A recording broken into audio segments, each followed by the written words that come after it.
Right, let us begin.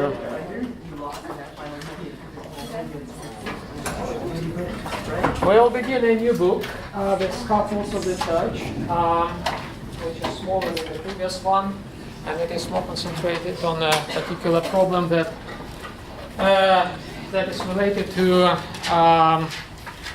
our subject with leadership and ministry. In the book and in the following lectures, we will discuss the structures of the church. Both ministry and leadership, they are focused on the structures of the church, and they constitute a part of the structures of the church. So still, the phenomenon of the church will be in the focus of our discussions. And we'll concentrate on a particular side of this phenomenon, the administrative side, which we will call the structures of the church.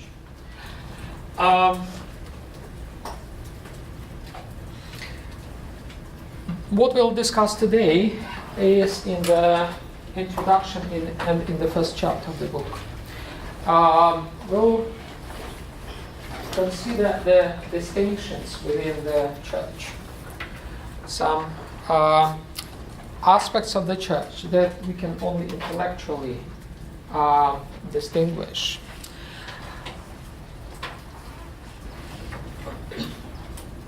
Well, the nature and the structures of the church can be also distinguished only intellectually because they are conflated in the same phenomenon of the church. The church has both nature and structures, and the church has them both simultaneously. They simultaneously constitute different aspects of the same phenomenon. At the same time, it is important to distinguish between them. Because it will help us to constructively work with one of the aspects of this of the church, the aspect of the structures. Speaking very briefly and generally, the nature of the church is everything that belongs to the church from the very beginning of the church of Christianity. The nature of the church is something that you cannot delete from the church. You cannot extract it from the church. You cannot deprive the church of. It is the core of the church, as it were. It is something for which the church exists. It is the purpose of the church. It is the church per se. We will consider in more detail those aspects of the church. But now I can say that, for instance, community is a part of the nature of the church. You cannot imagine the church without a community. You cannot imagine the church without people. Also, the divine side of the church is pertinent to the church. It belongs to the nature of the church. You cannot imagine the church without God acting in it. At the same time, the structures of the church is something that was added to the church in its historical journey. Something that changed all the time in the church. Something that actually became useless in the church, or even harmful to the church. Something that revolted against the church. Something that impeded the purpose and the nature of the church. The structures of the church can be both useful and useless, or abusing for the church. They were invented and they were adopted by the church in order to facilitate both ministry and leadership. At the same time, ministry and leadership per se are a part of the structures of the church. It is essential to have ministry for the church, certainly. In this sense, ministry does belong to the nature of the church. At the same time, the forms of ministry, they change all the time. And the forms of ministry constitute the structure of the church, as a part of the structure of the church. Why it is important to distinguish between them, between the nature and the structure? And remember, we were talking about the intellectual exercise of distinguishing. It's when we only intellectually, in our mind, separate different aspects of the same thing, like distinguishing, for instance, the form and the color of his desk. We cannot separate them. We cannot pull them apart from each other, but we can only distinguish those aspects of the same thing. In the same sense, we distinguish between the structures and the nature of the church. We cannot pull them out from one another.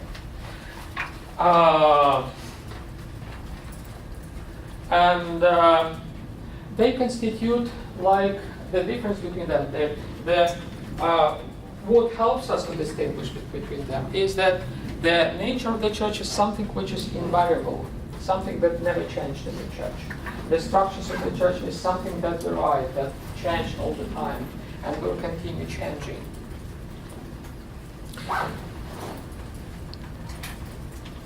So we don't separate them. We distinguish them, and we distinguish them as a kind of static element in the church and dynamic element in the church. The leadership and the ministry belong to the dynamic element of the church. They change all the time. At the same time, they are rooted in the nature of the church. The church needs leaders. The church needs ministers, but particular forms of leadership and ministry, they change all the time in the church. Okay? Does it make sense? Would you agree or disagree? Why it is important to distinguish, among many other things, between the nature and the structures of the church? Because we can criticize the structures of the church. Critique is applicable to the church. It is not a sin to criticize the church. However, the critique should be pointed, should be particular, and our critique can be directed to the structures of the church.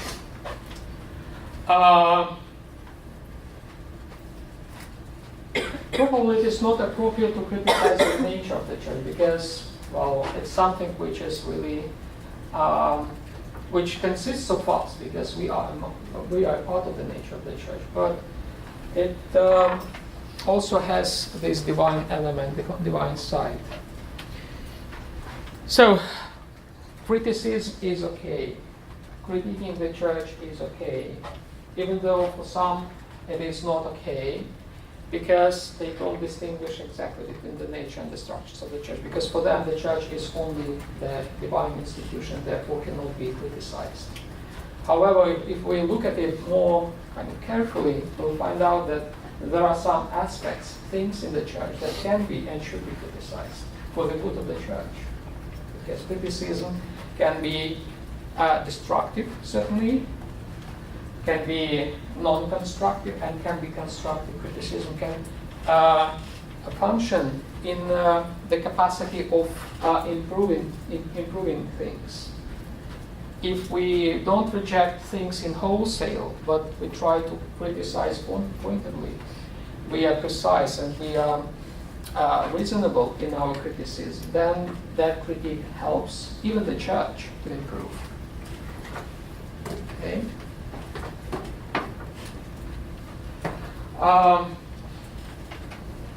Speaking in advance of our seminar, I would like to ask you, and this will be a task for your next reflection for next Wednesday, to contemplate, to reflect on the possibility of criticizing the church, or criticizing your own religious community, not necessarily the Christian church, and to find out what aspects of the church you think it is appropriate to criticize and why, and what your own critique would be regarding those aspects of the church. Okay, so try to exercise criticism in a constructive way. Even if you criticize the church in a non-constructive way, but you think it is a constructive way, it is okay. We'll discuss this in the class. Okay. Is it understandable? Will you be able to do that? Okay. So that will be the exercise for the next seminar, next Wednesday. So, as we see here, critique of the church applies to the structures, but not quite to the nature of the church. Now let us try to identify more precisely what belongs to the nature of the church. What never changed in the church, what always constituted the basement, the foundation of the church. What is the reason why the church exists? The purpose of the church is to connect people with God and to connect people between each other. Those two connections are interrelated to each other.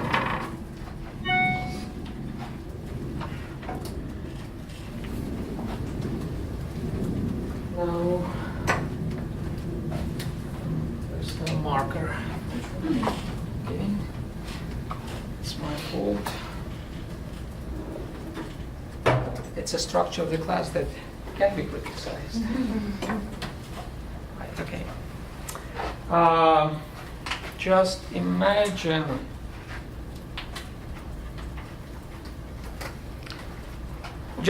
a circle, okay? At that circle, there are the members of the church, and in the center of the circle, there is God. So when the circle, we in that circle move closer to God, we simultaneously get closer to each other. Okay?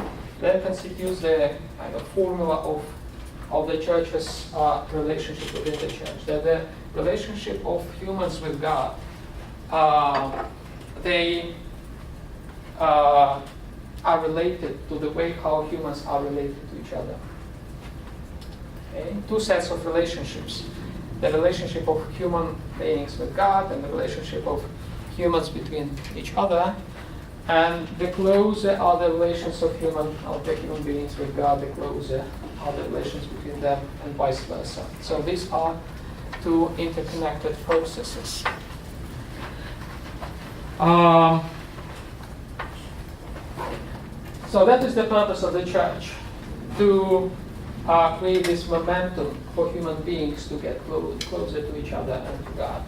That is the, if you think of this as say a planetary system, right? Then you can consider the church as the gravitation force that brings elements of planets, if you want, keep the planets moving around the sun. So it is the purpose of the church to keep people close to each other and close to God. And that belongs to the nature of the church. That is a fundamental and essential feature of the church. Okay? And this feature of the church is also called faith, because it is because of the faith that people are connected to each other and to God.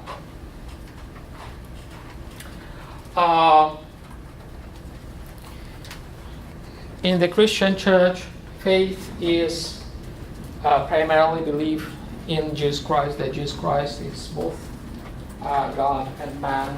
He came for our salvation. Faith is also an important element of any other religion. Say in the Jewish religion, the basis of the faith is that there is one God, and there is a covenant, a testament between the people of Israel and God, and that God promised the people of Israel salvation and promised Messiah to the people of God. For Islam, the basis of faith is the belief in one God. Monotheism is at the core of Islam, proclaiming one Almighty God. Okay. In some sense, those kind of faith dimensions of every religion are close to each other. They're not exactly the same, but they are certainly close to each other, especially the Abrahamic religions. So faith is a part of the nature of the church. Another part of the nature of the church are sacraments. We have briefly discussed sacraments. What are sacraments? Yes, please. So you have like baptism. Yes, it's one of the sacraments. Can you generalize the definition of the sacraments? What is that? Yes, please. They're like rites within the church. Mm-hmm. Correct. Yes. Something to add? Yes. Like rituals of a tradition. Yes, sacraments also certainly have rituals. They have ritual side. Sacraments are actions, something, gestures, something that people do with their hands. But there are many things that people do with their hands in the church, and not everything is a sacrament. So there are many rituals in the church, but not every ritual is a sacrament. So what makes a ritual a sacrament? Like religious. Like Certainly, well, it is, you can, it's kind of like, in a way, a sacrifice. it has to do with sacrification in Eucharist. Eucharist is a sacrification. And in Islam and in Judaism, also there are sacrifications, well, there were sacrification, most in the past, that constituted an intrinsic part of the religion. Yes, please. It's like to give like special graces that you get with each sacrament that's supposed Correct. to bring you like closer to God. Yes, correct, yes. Yeah, yes, but that's essentially, that is the closest definition, that the sacrament is something that establishes a particular connection between human beings and God. That take human beings outside of their daily routine and of this world. Even though the forms of those sacraments, the ways how these sacraments are performed like rituals, they are mundial. We can repeat them in everyday life, but in the church, those rituals get empowered by God in a special way. They are essentially miracles, if you want. Well, at least Christians believe that they are miracles. They cannot be done by human effort only. They require what in the Christian church is called synergy, the co-working of human beings and God. Yes, you have mentioned some of the sacraments like baptism, and we also mentioned Eucharist. What other sacraments are in the church? Confirmation. Confirmation, that's correct, yes. What else? Yes? Communion? Yes, that is Eucharist. Oh, right, that's right. It is the same, yes. Marriage. Marriage, correct, yes. Oh, yeah, I was gonna say that. What else? Holy orders? Like Holy orders, yes. Ordination, yes. Reconciliation. Reconciliation and confession, that's correct. And the last one, which is not often practiced, anointing of the anointing of oil, yeah, that's correct, yes. Yes, those are basically the sacraments of the church that most Christian churches hold. They can differ in the way how they accomplish those sacraments. They sometimes differ in the way how they believe in those sacraments, how they perceive those sacraments, but essentially they accept those sacraments.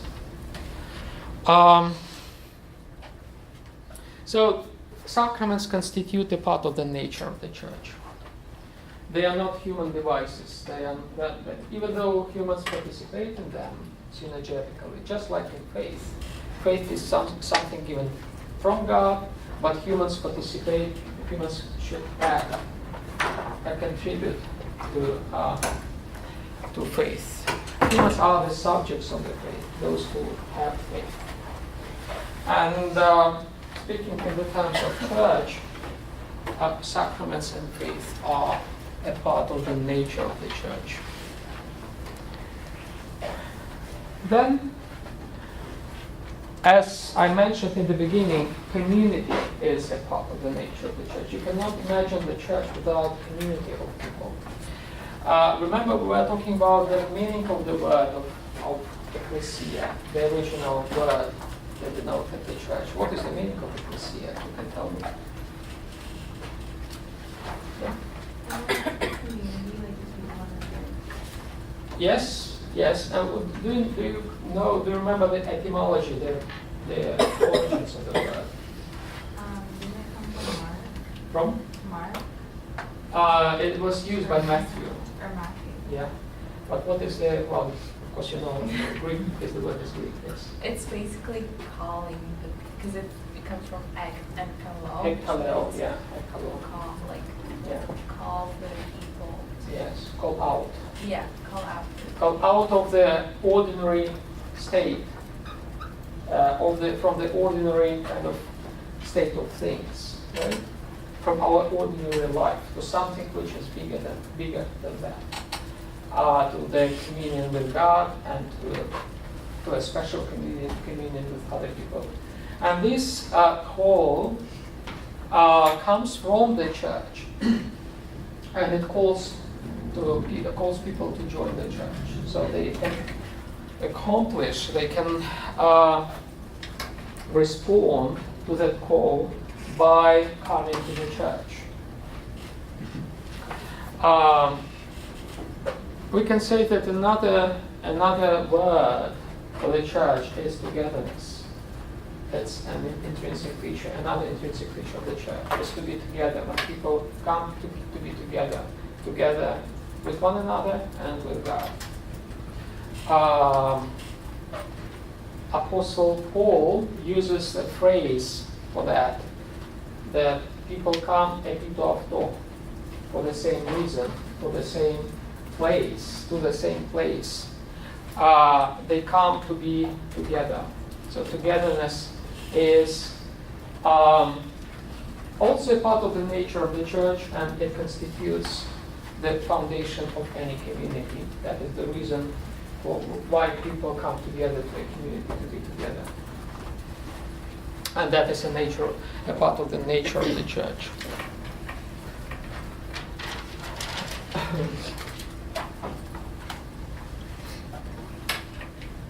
And finally, another aspect of the nature of the church is its mission. Its mission to spread the word of God. Its mission to call, to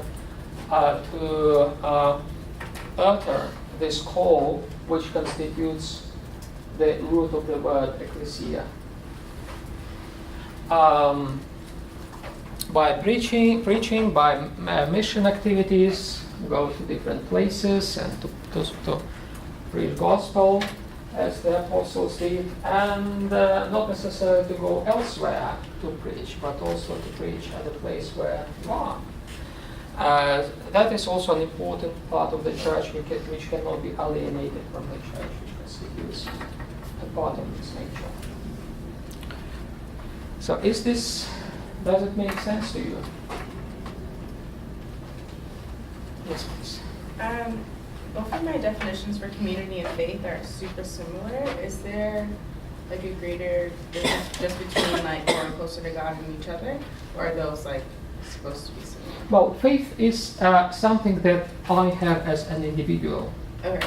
Right? It's something that makes me related to God. Community is something which is implied when I have this relationship with God. This is this horizontal dimension that brings me closer to other people. We said that the two kinds of relationship, they are related to each other. So the relationship with God is based on faith, my faith in God. And my relationship with other people, our togetherness, our belonging to the community, is another sort of relationship. It is more horizontal. And it is related, depends on my relationship to God. It depends on my faith. And vice versa. My faith depends very much on my togetherness, on the way how I belong to the community. Okay. Thank you. This list of the features of the nature of the church is not existing. And I wonder if you could identify maybe other features of the church. I suggest that you just group yourself in 3-4 people. Try to discuss what would you, from your knowledge, from your understanding of the church, what would you identify additionally as the nature of the church? Or you can maybe specify some aspects of the nature of the church from your experience. Right now. Right now. So, are you more or less ready? So, what would be your, yes? Okay, we kind of had a hard time finding something that I was think everyone to did. the nature. We kind of talked about, and we said maybe like the Bible itself, the nature of the Bible Correct. doesn't change, just Yes. interpretations. Correct. Yeah, that's very good. It's the revelation. That the revelation that the church receives from God and can be and has been embodied in the Bible as the Word of God. Excellent. Bingo. Other guesses?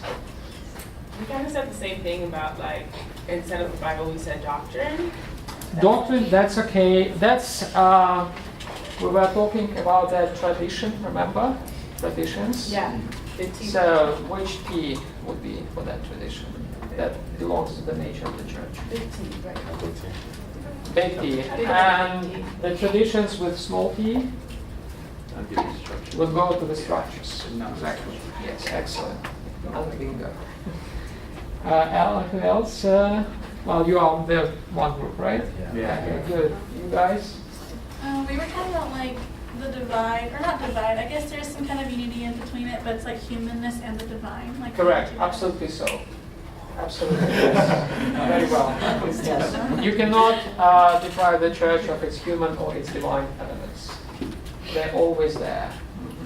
Wonderful. You guys? We talked about moral and ethical values. Correct. Yes. There is always some ethos, morality with the church upholds. Good. You guys? Well, yeah, maybe you. Yeah. I don't know which group you have. Back here. Okay, go ahead. I guess we sort of went into in-depth more in community, and we talked about like inclusion. That's right, yes. That's very correct.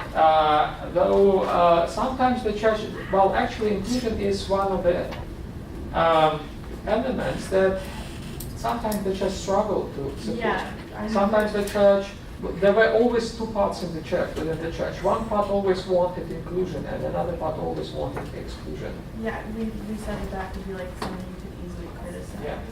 That's correct, yes. But remember, you criticize what belongs to the structure, so. Yeah, but then at the same, okay, yeah, different time, yeah. But it's. I think it is important. At least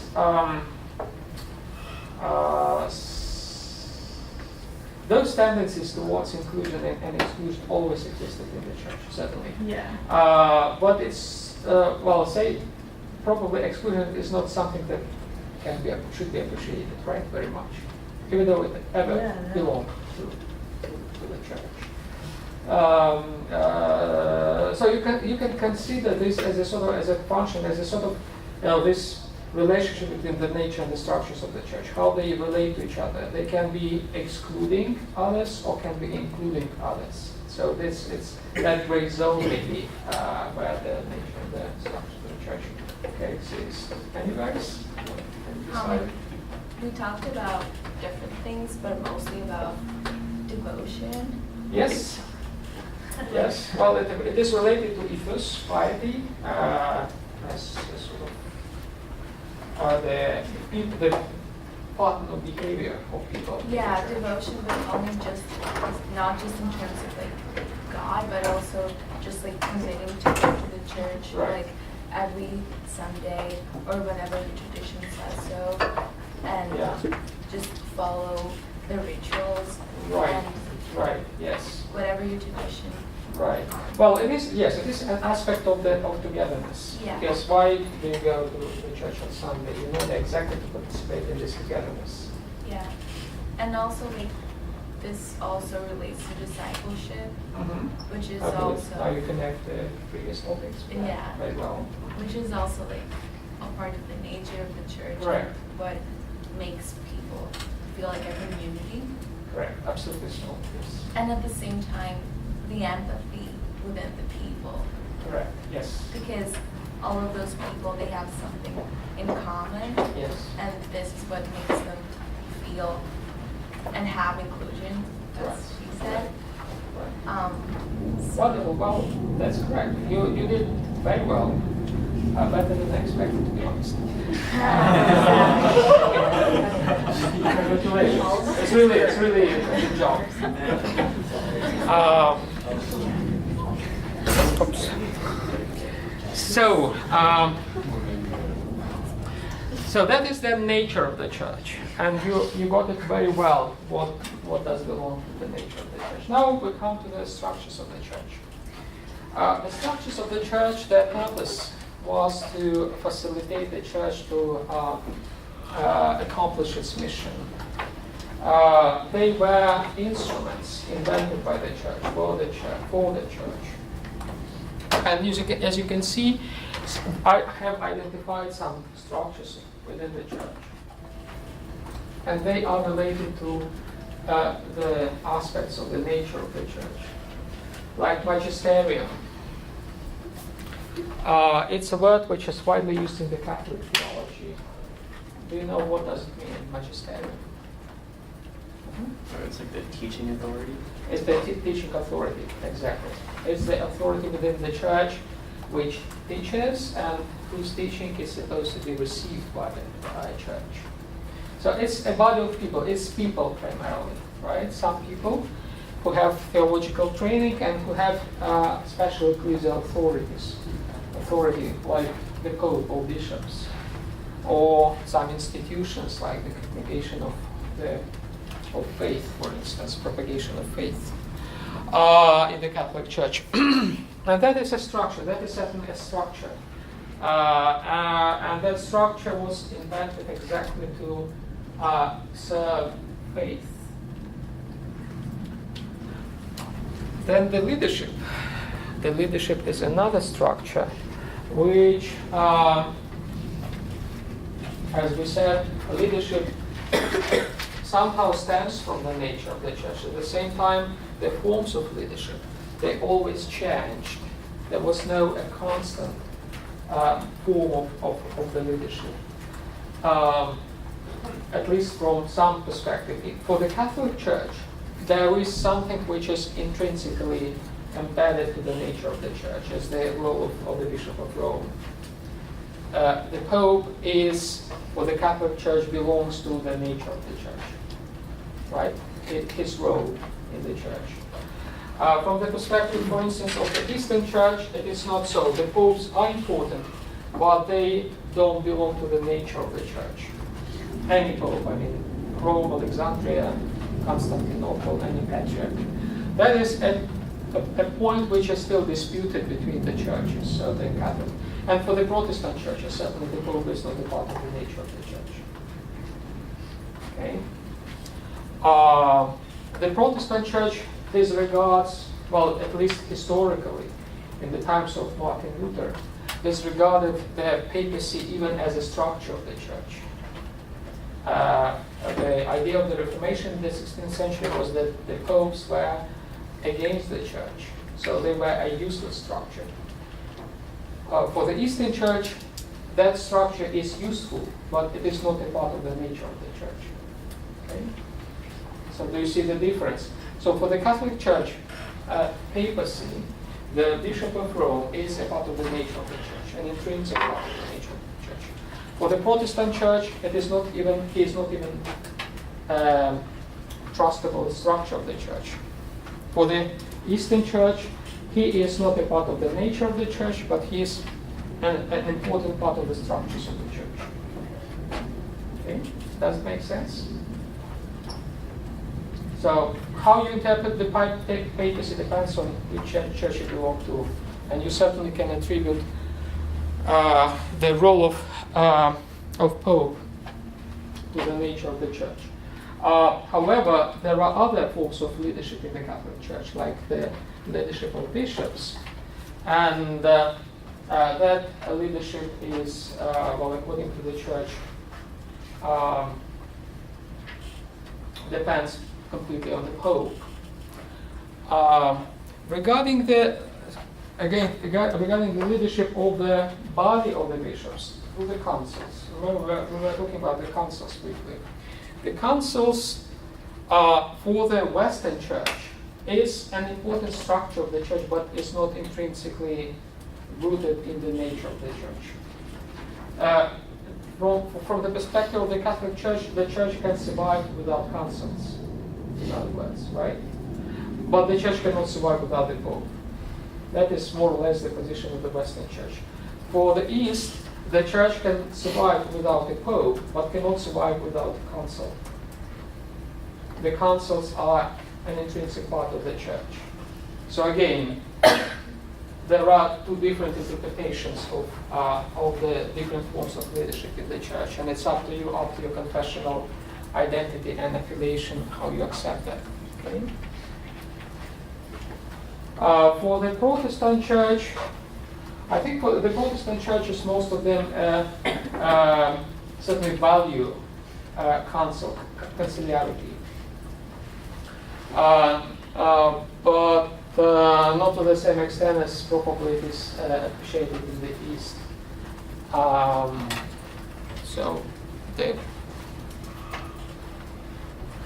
Protestant churches are somewhere in between the Catholic and the Orthodox churches regarding the conciliarity and how they perceive conciliarity in terms of nature and structures. Ministry. Another structure of the church. As we said, also, ministry is important for the church. Ministry is rooted in the nature of the church. However, the forms of ministry, they vary. We have accustomed in the Catholic Church that there are three main levels of ministry. Four maybe. The Pope on the top, bishops, priests, and then deacons. Well, deacons are not very important in the Catholic Church, but still they constitute a certain level of ministry. In the Orthodox churches, they are bishops. There is no anyone above bishops in the Orthodox Church, priests and deacons. And in the Protestant Church, it depends. There are ministers, certainly, and there are some special offices to overview ministers. Like in the Lutheran Church, they are superintendents, which are like bishops. So there are some sort of bishops in some Catholic churches. Or like the bishop that we had at the conference, Bishop Guy Herring from California. In Germany, I think they're called superintendents, they're not called bishops. So we have accustomed to those forms of ministry, but in the early church there were much more forms of ministers, much more degrees and functions, offices in the church, which eventually were reduced to only those 3 or 4 in the church. So there was a reduction of the forms of ministry in the history of the church, but initially there were many of them. And finally, there are supracommunal structures in the church. Supracommunal structures in the church, which unite communities. Remember, communities are at the core of the nature of the church, but communities are networked. They are connected to each other as networks. And those networks, those supracommunal structures that work like umbrellas about several communities, like dioceses, for instance. They constitute a part of the structures of the church. There was time when there were no such structures. They emerged with the growth of the church, and they were invented by the church, actively. And they became a part of the structures of the church. So do you see the difference between a community and the supracommunal structures? Supracommunal structures, they facilitate communication between communities. They like those links, like in the body, that connect cells in the body, in the human body, right? And they are forces that keep those communities together.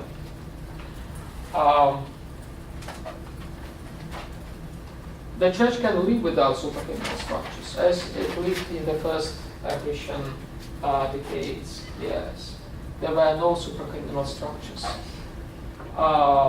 and the church survived without them pretty well.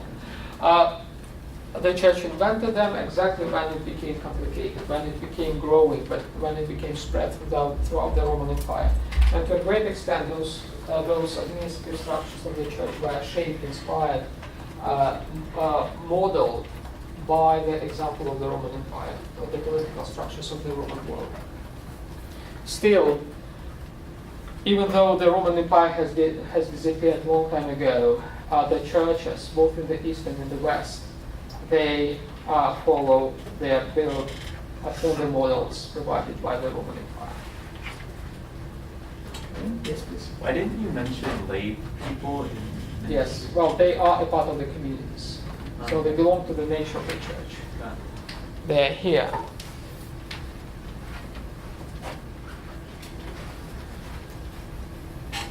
Yes, please. What's the difference between magisterium and leadership? Yes, magisterium is about teaching, about proclaiming a doctrine, articulating a doctrine. So it would be like a priest? Preaching a sermon, or when there is an issue, for instance, which is debatable in the church, then the authority that gives a solution to the issue is called magisterium. It's not up to everyone. It's up to specially designated people and institutions. So not everyone who is in the leadership is a part of the magisterium. And sometimes people in the magisterium are not a part of the leadership. Like during the Vatican II was an instrument of magisterium, the Council of Vatican II. And there were some theologians who participated in the council, like remember Karl Rahner, for instance, or others, who were not a part of the leadership, but they constituted an important voice that articulated what was promulgated as a voice of magisterium. And then you said that like the Pope is part of the Eastern structure or nature? Well, for the East, the Pope is a part of the structure. For the West, the Pope is a part of the nature of the church. Okay. Okay. Yes, please. Can you talk a little bit more about the supracommunal structure? Yeah. Supracommunal structures are the structures that were established in the early apostolic times. One of the earliest structures, networks of communities, was established by Paul when he traveled around the world of the time, in Asia Minor, in some parts of Europe, in Greece. He went up to Rome. He established communities, and he maintained contact with those communities. He sent them letters, which later on were included to the Bible, became a part of the Bible.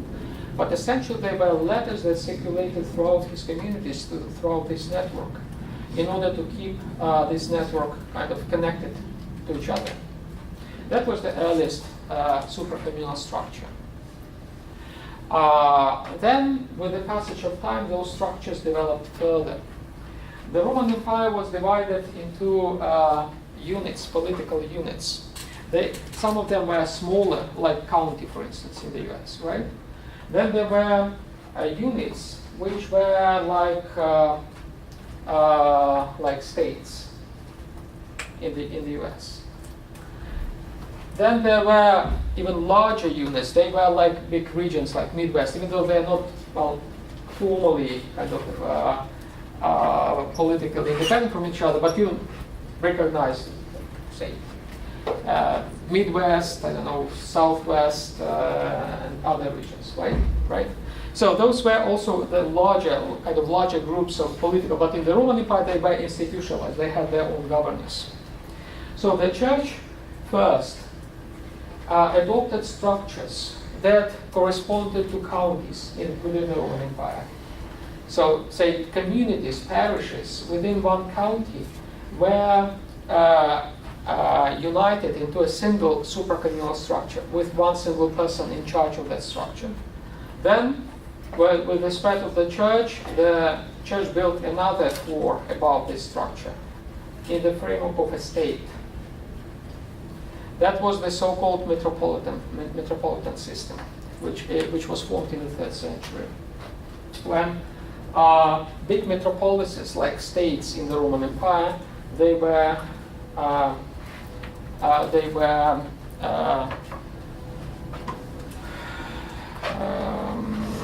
united together, the communities within that structure. So there was a kind of 3-floor structure: communities, county level, and the state level. So the floor above was built later on. Then eventually the church adopted a structure with big regional centers, what they called in the Roman Empire patriarchates. It is as if it was, say, the church of the Midwest or the church of the Southeast or Southwest, right? Which would combine, the states of Southwest, like California, Oregon, Nevada, and so forth. So that was the 4th floor, which was built above. So all those structures, they belong to the structures of the church. They don't belong to the nature of the church. They're not essential to the church. They're helpful, but not essential. That is the point. Okay?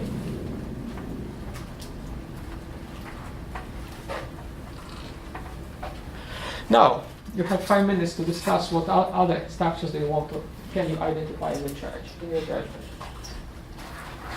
First time you did very well. I hope you will do the same. Well, now, please discuss.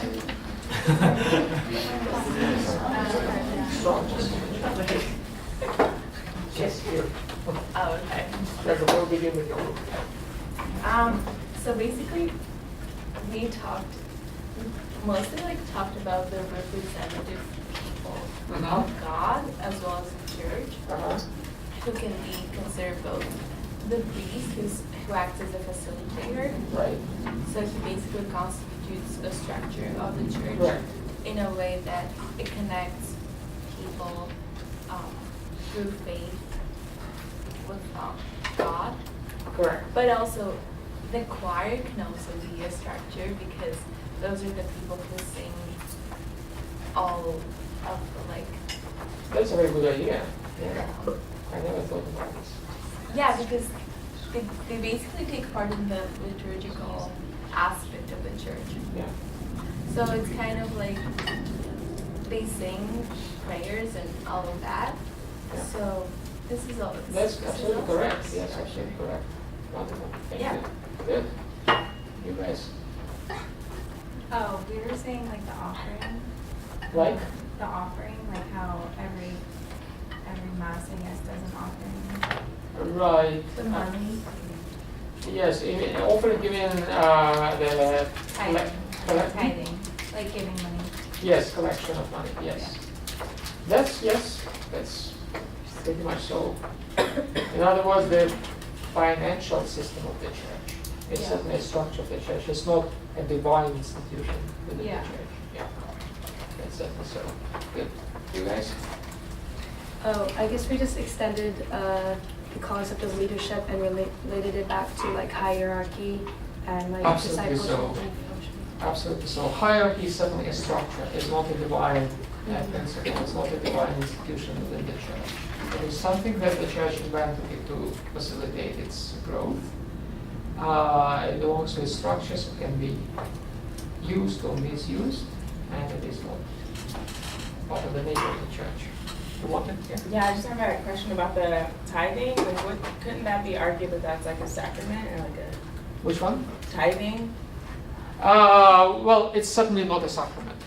It's a biblical commandment Well, yeah. which worked in the Old Testament, but not every church. Well, most Protestant churches have it, but it doesn't exist, at least, well, to the extent it exists in the Protestant church, in the Catholic church, or in the Eastern churches. There is no obligation for people to give, 1/10 of their income to the church. Yeah, it's just a Protestant institution, and it is certainly a structure of the church. It's not the part of its nature. Yeah. Yeah, well, you seem to be surprised. Right? Yeah. Right. I don't discourage you to, to do that. But Yeah. yeah, okay. Guys, so what is your... We talked about like the relationships between different churches. Correct, yes. At the end of That's the very day, the good. body, the body is like Yes, I mean, we're all part of the church, and right. if you're talking about the church is the body of Christ, then all churches should come together at the end of the day. Absolutely so. Well, hence is the question, is ecumenism, remember what ecumenism is, a part of the nature of the church, or is it just a structure of the church? Structure of the church. Well, the forms of ecumenism certainly are a part of the structure of the church, but it is rooted in the church, because the nature of the church is to be one, something that ecumenism serves. As an instrument of restoration of unity, it is a structure, it is instrumental, but it has a purpose of unity. So this, yes, and unity is another part of the nature of the church that we didn't mention previously. It is probably the most important part of the nature of the church. It is my fault that I didn't mention it. And ecumenism is something that helps this aspect of the nature of the church. Very well. Excellent. Yes, you? We talked about patriarchy, Okay. and we were just saying that like there are biblical passages that support it, but Good. That's very um, correct. we Yes. can like critique it now. Correct. Yes. The modern interpretation of it. Exactly. Yes. Very well. Good. Good, guys. You? Who wants to report? We talked about ministry and how the church relates to the modern world through ministry, and how since ministry is a dynamic element of the church that is continually changing in how it's approached, we can critique in that obviously it's important to keep it applicable to the church, but true ministry takes what's taught in the church and makes it applicable 24/7 so people can like go forth and Right. spread Jesus. Very well. Very well. Good. And you? You've been covered. Right. You understand. Okay, good. Well, excellent. So you see what you have to do for the next seminar, to do the same sort of exercise. Just try to identify what belongs to the nature, what belongs to the structures of the church, and to what extent you want to criticize the structures. Or maybe you want to criticize nature. It's up to you. And that's what I will ask you. Okay. I hope it will be easier now for you to do this exercise at home. Okay. Okay, we continue with some other distinctions within the. Oh. We'll be brief. Within the church, there are still only distinctions, not really something that exists separate from each other. And the first one is the church in theory and the church in reality. The two aspects of the church which often get confused, and they often confuse people. Well, we become members of a community with a certain perception of the church. We have an idea about the church. What does it mean, church? What does it mean to belong to the church? And very often we face a reality which is not exactly corresponding to that idea of the church. Even if that idea is shared by many in the community, so the community can have commonly a certain idea of the church, but the reality can be very different from that. And that is a very common thing. It happens every time, it happens everywhere, and it happens always unexpectedly for the community and the individuals who belong to the community. And that is a difference, a gap between the church of faith and the church of real historical process. The more people grow, the more they realize this gap between what they believe about the world, not just about the church, what they believe about their relatives, themselves. It turns out to be not exactly how they believe about that. And that is an important part of the process of growing of a personality. The same applies to the church. The togetherness, the idea of belonging to the church is a subject of growing, of maturing. And when people grow within the church, not just abandon the church after they face, for the first time this sort of gap, but grow, mature to figure out how to reconcile, how to bridge that gap between the church of faith and the church of reality. The more kind of adults they become within the church.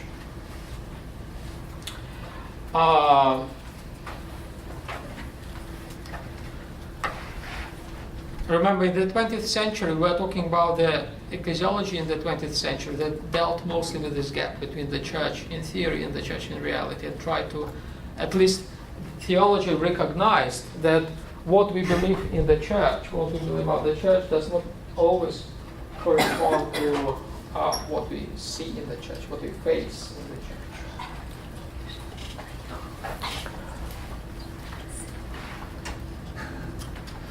There can be also distinguished two types of ecclesiology, ecclesiology from above and ecclesiology from below.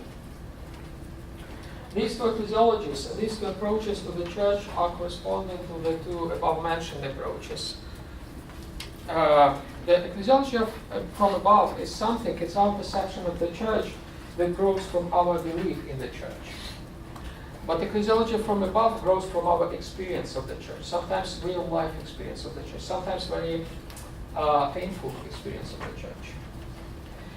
Then if we don't abandon the church, if we don't leave the church, then we come to realize that we can perceive the church in a different way, which has been identified as the ecclesiology from below. There are some distinct features of those two ecclesiologies, so that the ecclesiology from above transcends any given historical context. So for this idealistic perception of the church, which is a feature of the ecclesiology from above, the church is something for which history is secondary. It remains confined within the limits of only one given tradition, and this ecclesiology is not exactly ecumenical. It builds its self-understanding on authority. There are some letters missing. Builds its self-understanding on authority. It increases the distance between the church and the world. So it sees the church as something radically different from the world, as a holy place, which is different from the profane place of the world around us. It keeps the doctrine about the church separated from the church's history. In other words, there is one thing which the church teaches, and there is another thing that how the church lived the history. And this ecclesiology from above doesn't want to connect the two things. It is Christocentric, we are talking about Christocentrism. It grounds its ministry on hierarchical principles.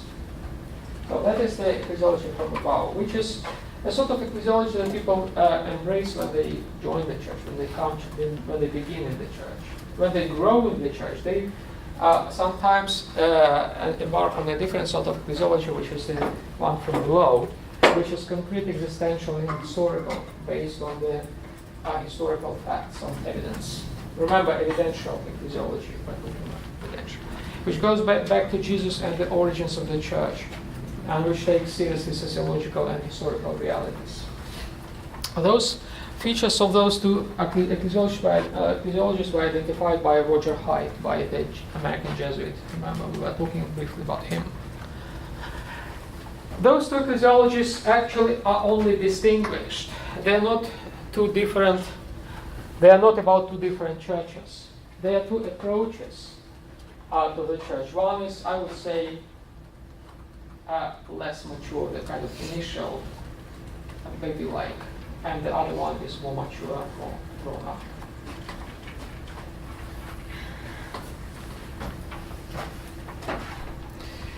Then there is another distinction between the church universal and particular. It's a different sort of distinction.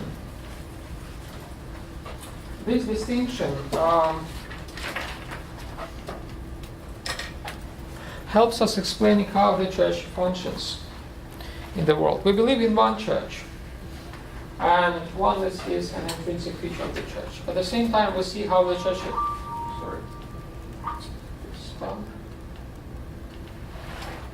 Oh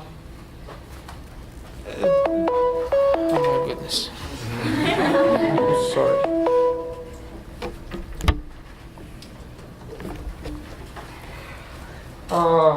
So,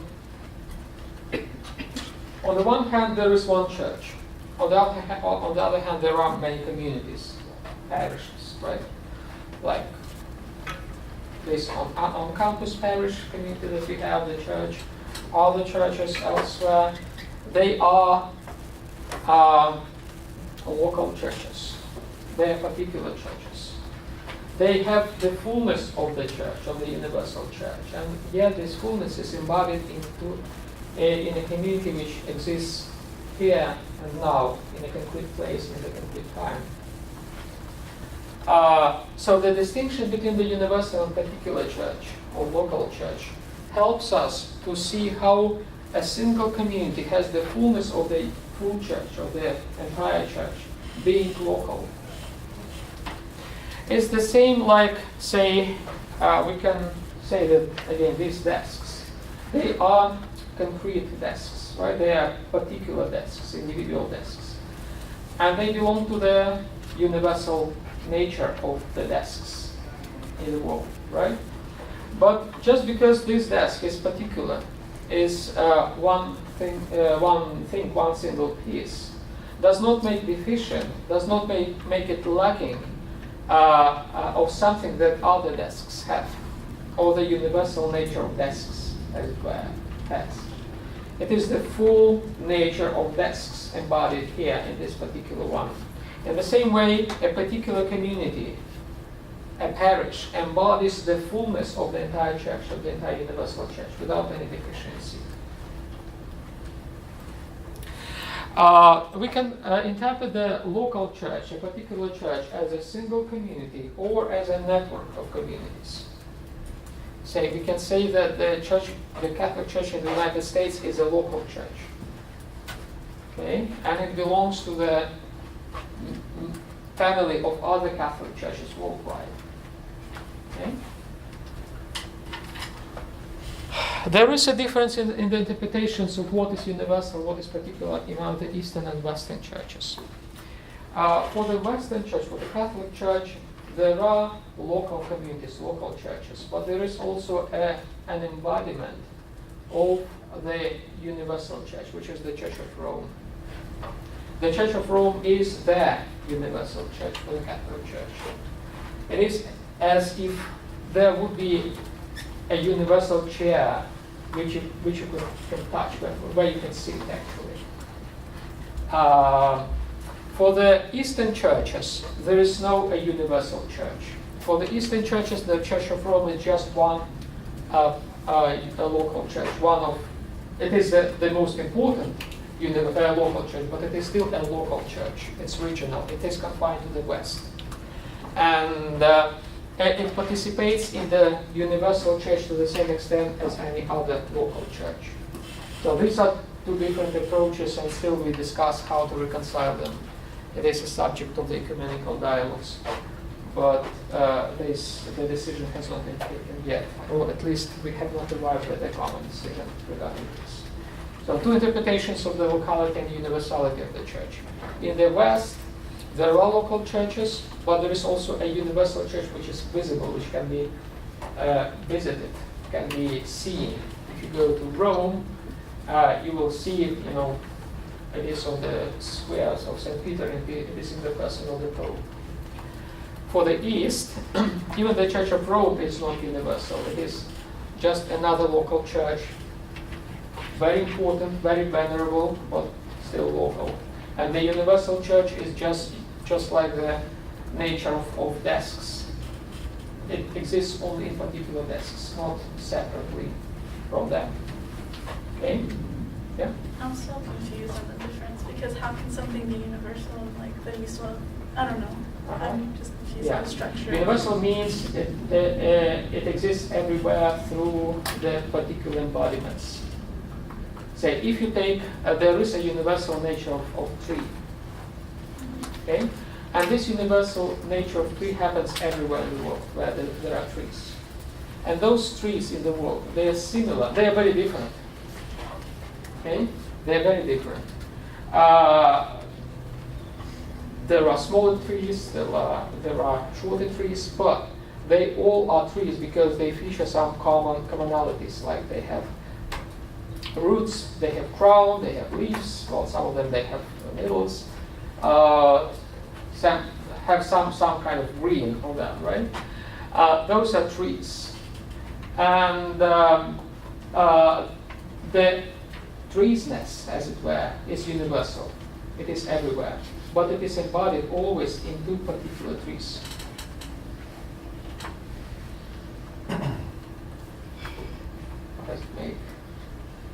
It's a different logic that we have accustomed to. This is a kind of pattern of thinking which was commonly spread until the 19th century. Until the 19th century, until the German philosophy, people thought in this way, through the categories of particularities and universality. That was the universal matrix of thinking. Okay? Now we have lost a bit this matrix, and it is very difficult to regain it. So are you saying the church particular is like the local church? It is a local church, or it is a network of local churches. But you're saying that network has the exact same traditions as like the universal. So there's like one church that symbolizes what the church should be like, and then all of those other churches around represent. Now, every single local church represents the completeness of the universal church. It is the embodiment of the universal church. In the same way as this desk is an embodiment of the universal nature of desks that exist in the world, without any deficiency. Okay? And again, in this logic, the universal nature of desks exists in the particular desks. You cannot find a desk which would be kind of a universal one. You would say that this is the mother of desks. Okay? And all desks just come from this desk. No, they're constructed by people with a certain idea about desks. Essentially, the universal idea exists. Every single universal idea exists in our mind. But our mind reflects just the reality that we observe. There is a reality that all trees are similar, even though they are very different. But there are some similarities between all trees in the world. And that was exactly the genius of Aristotle, who identified this universality and who explained the world around us in the terms of universal and particular, which was applied to the Trinity, to Jesus Christ, to the church, and to everything. Okay? Is it more understandable now? It may be confusing, I know, but it's about switching to another matrix of thinking. Yeah. So is it like the Western Church believes in like primary, because Aristotle says that primary substances are more real than secondary substances, so like the particular man Correct. is as real or more real than the idea of species of the species of secondary. Species exactly was the term of Aristotle. And then, but like Plato would say the secondary substances are like. Yes, for Plato, yes, the secondary substance, the ideas were more real than the things. Right. For Plato, the things were just shadows of the ideas. Mm-hmm. That's why not the Platonic dialectics, that Plato's dialectics were received by the humankind. The educated humankind in the in the Antiquity and Middle Ages embarked on the system suggested by Aristotle, or well, more precisely, Neoplatonic system, which had in its base Aristotle essentially. And it exactly stated that real things that we can see, we can observe, they are particular things, and they participate in the common nature. For every single thing, there is a common nature. For every desk, there is a universal nature of desks. For every human being, there is a universal nature of human beings. For every tree, there is a universal nature of trees, except Jesus Christ. There is no a universal nature of Jesus Christ's. There is only one who combines the divine and the human nature, those two universal natures together. And this is uniqueness of the personality of Jesus Christ. Okay. Yeah. So does that mean the Church of Rome is essentially like the perfect church because it's like universal?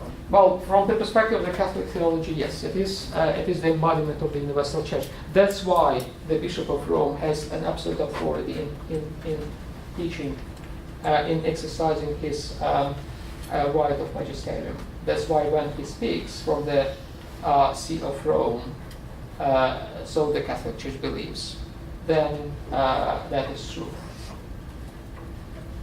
So the idea of the embodiment of the universal church, a par excellence embodiment of the universal church of the Church of Rome, is connected with the idea of infallibility of the Pope. Okay, does it make sense now to you? And again, this is a disputable question. It is ecumenically kind of something. The Protestant churches would disagree with this interpretation, and the Eastern churches would disagree with this interpretation. But the Catholic Church believes in this. Okay. I hope you're less confused now. Still confused, a little bit less. Right, and what should I say? Yes, a very brief distinction between the church. We were talking about the inclusivism and exclusivism. They were ever, always in the church, part of the church's discussions. Oops. Sorry, guys.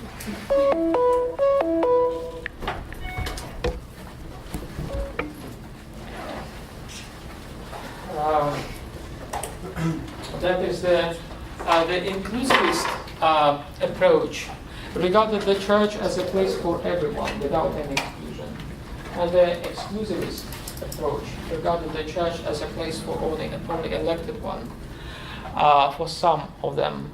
In different historical periods, the church excluded different categories of people, like sinners. Initially, they were lapsi, the so-called lapsi, those who fell in the time of persecutions, under the pressure of persecutions. When the Christians were persecuted by the Roman state, some of them yielded, feared the persecutions, and confessed that they don't believe in Jesus Christ and sacrificed to their idols. And those people early were excluded from the church, and there was a controversy whether to include or to exclude them. So that was the first instance of this dispute between the inclusivists and exclusivists, right, in the church. Then another case was when the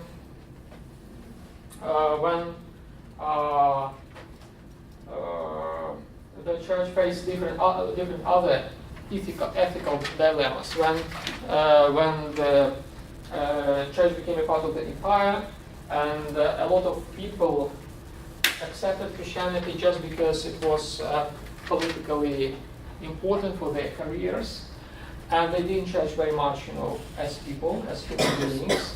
They formally adopted Christianity, and the question arose how to deal with those people. Are they members of the church? Should they be included, or should they be excluded? Another instance of controversies regarding this was the the Reformation, became the Reformation. So the Catholic Church and the Reformed argued who is to be included and who is to be excluded from the church. They embarked, the churches of the Reformation embarked on the idea that there is a visible and invisible church. That there is a church which we cannot see, but it is real, and the members of the church whom we see as members of the church may only appear to us as members of the church, and they are not really the members of the invisible church. The Catholic Church, on the contrary, insisted that the church that we can see, it is their church. It is their church, the universal church of God. So those were another distinctions, and finally, the distinction between the sacred and profane. In a few minutes, 2 more minutes, I will explain this. It has also to do with the exclusion and inclusion within the church. Those who wanted to exclude others, they regarded the church, remember, like in the ecclesiology from above, as a sacred institution which was completely different from the world. And those who wanted to include others, they considered the church as all-embracing, as embracing the entire world. These two approaches have to do with interpretation of evil. What is evil? There was interpretation of the evil that the evil is something which you can touch, which you can feel, that exists as a matter. There is an evil matter. There is an evil things which are evil per se, ontologically evil. Like many believe, for instance, that matter as such is evil. Many believe that women are ontologically evil. Yeah. Yeah, well, that was a common belief in the antiquity. Or, well, until recently, for some people of different colors, like black people, were essentially evil. That is, well, it sounds like absolutely, crazy for us, but it was a belief for many generations of people. And those were forms of dualism, which saw the world in black and white, which saw the world as, essentially good with essentially good things and essentially bad things, essentially good places and essentially bad places. Okay? And what was the achievement of Neoplatonism, Neoplatonic philosophy? We still have, I think, a couple of minutes, right? What was the achievement of the Neoplatonic philosophy? Was that Neoplatonic philosophy suggested, the Christian Neoplatonic philosophy, that evil does not exist as a matter. There is no essentially evil things. There are no places which are essentially bad, cursed. There are no people who are essentially bad, whether they are women or black people or or slaves. There are no matter as such. Nature around us is not bad, is not evil per se. It is good, because everything which is created by God is good. So that they gave their own explanation to evil. That evil exists not because it was created like evil. Evil exists not because there is a matter of evil, and it does not come from the evil sources, but because of the human freedom, because of our choice. When we make wrong choice, we produce evil. Otherwise, it doesn't exist. It is in our choices. For the seminar, can we also reflect on the nature of evil? If you want, please go ahead. Absolutely, yes, if you want. Yes, so that's more or less what I wanted to share with you today. You understand what you have to reflect upon for the next Wednesday, right? I hope. Okay, have a good day.